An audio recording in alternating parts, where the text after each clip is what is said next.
అసూయపడే సోదరుడు మరియు green genie. ఒకానొకప్పుడు గ్లేగాట్ రాజ్యంలో డేవిడ్ అనే ఒక సైనికుడు నివసించేవాడు. డేవిడ్ రాజుకు కమాండర్ ఇన్ చీఫ్ మరియు రాజ్యంలో ప్రతి ఒక్కరూ అతన్ని గౌరవించేవారు. చిన్నపిల్లలు అతని వైపు చూసేవారు. ఇక వృద్ధులు తమకు ఇలాంటి కొడుకు పుట్టాలని కోరుకునేవారు. ధన్యవాదాలు డేవిడ్, నువ్వు చాలా దయగలవాడివి. నేను పెద్దయ్యాక నేను మీలాగే ఉండాలనుకుంటున్నాను. తన సోదరుడు డానిస్ తప్ప అందరూ డేవిడ్ను ఇష్టపడేవారు. డానిస్ డేవిడ్కు చిన్న తమ్ముడు మరియు అతను అసూయాపరుడు. అతను పిరికివాడు మరియు అతని సోదరుణ్ణి ప్రజలందరూ మెచ్చుకోవడం అతనికి నచ్చలేదు. అయినా డేవిడ్ తన సోదరుణ్ణి ప్రేమించేవాడు. సోదరా, నువ్వు తిన్నావా? నువ్వు నా గురించి చింతిస్తున్నావా? దయచేసి నీ పనికిరాని ఆలోచనని నీతోనే ఉంచుకో. కానీ డానిస్ వినలేదు. ఒకరోజు డేవిడ్ ధైర్య సాహసాలకు రాజు నుంచి మరో పథకాన్ని అందుకున్నప్పుడు డానిస్ ఇంకా కోపంగా ఉన్నాడు. ఇంక చాలు, నేనింక అస్సలు భరించలేను. నేనింక మీదట నా సోదరుడి నీడలో జీవించలేను. నేను బయలుదేరే సమయం వచ్చేసింది. అలా అతను తన గుర్రంపై పొరుగున ఉన్న రాజ్యానికి బయలుదేరాడు. అతను ఎన్నో రోజులు ప్రయాణించి చివరికి ఒక అడవికి చేరుకున్నాడు. అక్కడ అతను ఆగి విశ్రాంతి తీసుకోవాలనుకున్నాడు. చివరికి నేను నా సోదరుడికి అతని అనుచరులకి దూరంగా వచ్చేశాను. రాజు కూడా ఆయనను ప్రశంసించడం ఆపడు. ఆ క్షణంలో అతని కళ్ళు ఓ చెట్టు కింద పడున్న దీపం మీద పడ్డాయి. అది ప్రకాశవంతంగా ప్రకాశించింది. అది డానిస్ ని చాలా ఆసక్తి కల్పించింది. ఇది ఎంతో వింతగా కనిపించే దీపం. అతను దానిని తీసుకుని దగ్గరగా పరిశీలించాడు. ఇది ఖాళీగా ఓ పనికిరాందిగా కనిపిస్తోంది. అయినా ఇది చాలా మెరుస్తోందనే చెప్పాలి. మరి ఇది నా దగ్గర ఉంచుకుంటాను. నేను దాన్ని దగ్గరలో ఉన్న గ్రామ మార్కెట్లో అమ్మేసి దాని నుండి ఏదైనా పొందగలుగుతాను. అతను తన సంచిలో ఆ దీపాన్ని ఉంచి తినడానికి ఏదైనా దొరుకుతుందేమో అని వెతుక్కుంటూ వెళ్ళాడు.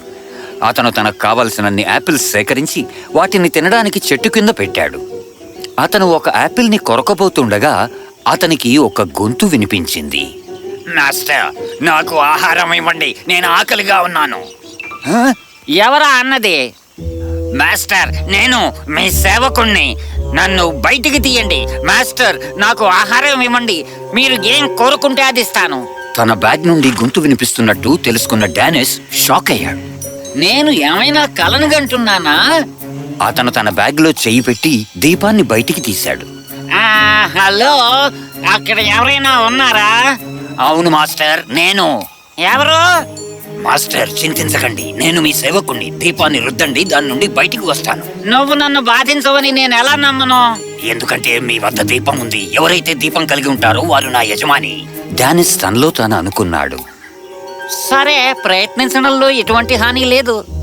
అందువలన అతను దీపాన్ని రుద్దాడు. దాని నుండి ఒక్కసారిగా రంగురంగుల పొగ వచ్చింది. పొగ అప్పుడు ఆకుపచ్చ జీనీగా మారింది. డానిస్ వెనక్కి తగ్గాడు. మాస్టర్, నన్ను బయటికి తెచ్చినందుకు ధన్యవాదాలు. నేను చాలా ఆకలిగా ఉన్నాను. నేను యాపిల్ తినచ్చా? అలాగే తిను. డానిస్ ఒక క్షణంలో జీనీ అన్ని యాపిల్స్ ని తినడం చూశాడు. అతను తన కడుపును రుద్దుకున్నాడు. ఆ తర్వాత తేంచాడు. క్షమించండి మాస్టర్, ఇప్పుడు మీరు ఏం కోరుకుంటారో చెప్పండి, నేను దాన్ని క్షణంలో తెస్తాను. ప్రపంచంలోని అన్ని విలాసాలతో కూడిన ఇంటిని నా కోసం నిర్మించు. అది ఒక రాజు కూడా లేనంత అందంగా ఉండాలి. మీరు కోరుకున్నట్టే మాస్టర్. ఇంకా ఒక్కసారిగా ఒక మేఘం నుండి ఒక పొగ, ఒక అద్భుతమైన ఇల్లు ఉద్భవించింది. అది బంగారు రంగులో కనిపించింది. దాని చుట్టూ పక్షులు తిరుగుతున్నాయి. వావ్, ఇది అద్భుతమైంది. మాస్టర్, మీరు ఇంకా ఏం కోరుకుంటున్నారు? యువరాణి లానాను నా దగ్గరికి తీసుకురావాలని కోరుతున్నాను. కానీ మాస్టర్, అంటే ఆమెని అపహరించమంటున్నారా? నేను ఖచ్చితంగా అలా చేయాలనుకుంటున్నారా? అవును, ఖచ్చితంగా. నా సోదరుడు ఆమెను పిచ్చిగా ప్రేమిస్తున్నందున ప్రతీకారం తీర్చుకునే ఏకైక మార్గం అదే. మరి మీరు కోరుకున్నట్టే మాస్టర్. దాంతో జీనీ ప్యాలెస్ కి వెళ్లి యువరాణి లానా గదిలోకి ప్రవేశించాడు. యువరాణి నిద్రపోతోంది. దీన్ని సరైన సమయంగా గుర్తించి యువరాణి కనిపించకుండా పోవడానికి జీనీ తన మాయాజాలం ఉపయోగించాడు. అయితే అప్పుడే యువరాణి లానా యొక్క పని మనిషి తన గదిలోకి వెళ్లి జీనీని చూసి బిగ్గరగా అరిచింది. పని మనిషి ఒకేసారి కాపలాదారులను పిలవడానికి గది నుండి బయటకు పరిగెత్తింది. జీనీ తన చేత్తో ఒకసారి చిటికి వేసి తక్షణమే అదృశ్యమయ్యాడు.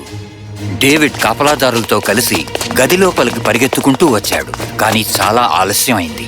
తిరిగి అడవిలో జానిస్ ఇంట్లో యువరాణి మరియు జీనీ కనిపించారు. యువరాణి తన నిద్ర నుండి మేల్కొంది. తను వేరే ప్రదేశంలో ఉన్నట్టు కనుగొంది. ఆమె భయపడింది. నేను ఎక్కడ ఉన్నాను? ఏం జరుగుతోంది?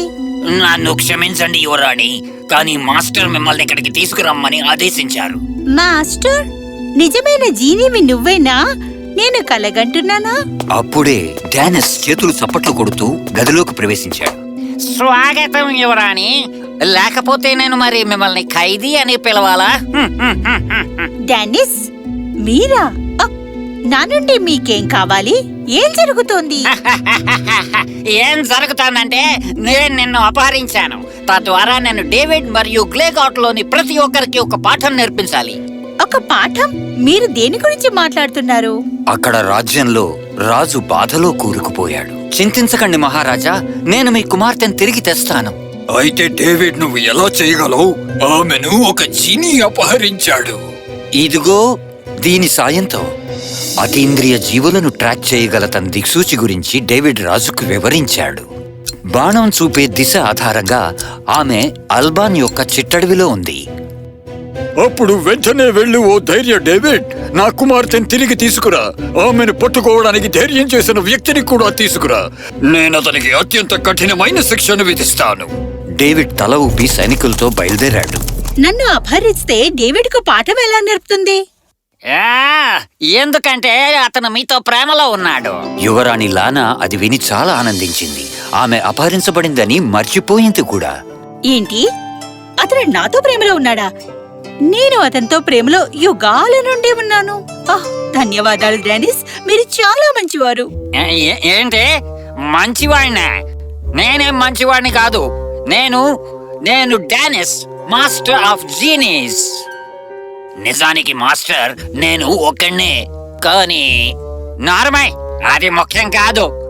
ఈ రెండూ కానే కాదు. విషయం ఏంటంటే నేను నిన్ను అపహరించాను మరియు గ్లేగోట్ రాజ్యంతో నిన్ను పెట్టి బేరం ఆడతాను. ఒకసారి నేను రాజయ్యాక నేను డేవిడ్ ని జైల్లో పెడతాను మరియు ఎప్పటికీ సంతోషంగా ఉంటాను. డానిస్, ఇంకా చాలు. నిజంగా మీరు సోదరుడి గురించి ప్రపంచంలో అందరికంటే ఎక్కువగా తెలుసు. మీకు ఓడిపోతాడని అనుకుంటున్నారా? మీ ఆకుపచ్చ మనిషికి కూడా కొంత గౌరవం చూపించు. నేను నిద్రిస్తున్నప్పుడు మీరు నన్ను నా ఇంటి నుంచి అపహరించారు.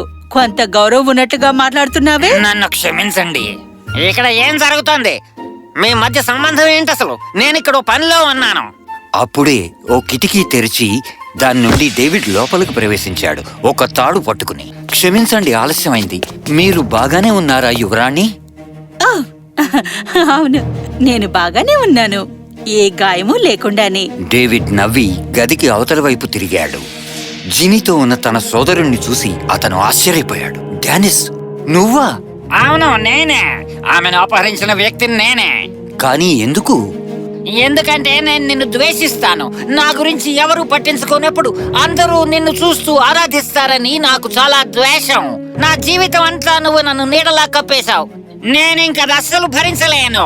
కానీ చిన్ని తమ్ముడు, నువ్వంటే నాకిష్టం. చాలింకా. జీనీ, వెంటనే ఇతన్ని పట్టుకో. జీనీ అలాగే ఉండిపోయింది మరియు కదల్లేదు. డానిస్ దానివైపు చూశాడు. జీనీ, మరి అతను నా దిక్సూచికి వ్యతిరేకంగా శక్తిహీనుడు. నన్ను క్షమించు సోదరా, నీ ఈ చిన్న సాహసం ఇక్కడితో ముగుస్తుంది. కోపంగా డానిస్ డేవిడ్ వైపుగా వచ్చాడు. కానీ అప్పుడే సైనికులు ముందుకు వచ్చి అతన్ని పట్టుకున్నారు. డేవిడ్ జీనీని తిరిగి దీపంలో ఉంచి యువరాణి లానాకి బహూకరించాడు. ఇది నీకోసం నా యువరాణి, ఇది సురక్షితమైన చేతుల్లో ఉండాలి. యువరాణి లానా నవ్వి డేవిడ్ ని కౌగలించుకుంది.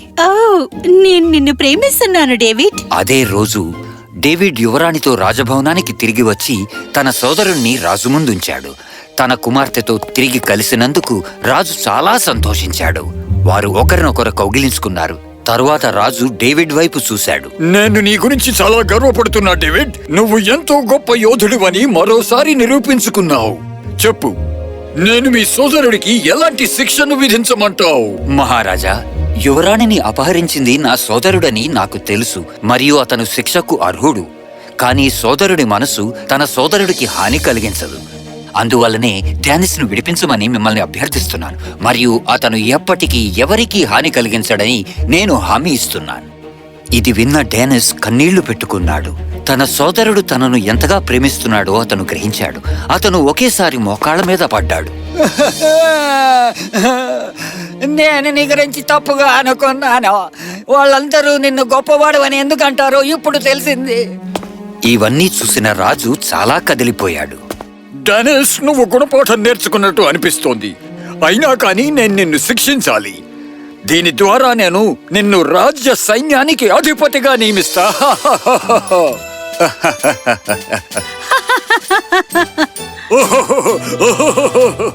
ఒక గొప్ప వేడుకలో డేవిడ్ మరియు ప్రిన్సెస్ లానా వివాహం చేసుకున్నారు. డానిస్ చాలా సంతోషంగా ఉన్నాడు. మరియు జీనీ విషయానికొస్తే అతన్ని ప్రిన్సెస్ లానా చేత విడిపించారు. కానీ అతను రాజ్యంలో ఉండడానికి మరియు దయ యొక్క సద్గుణాల గురించి పిల్లలకు నేర్పించడానికి వెళ్ళాడు.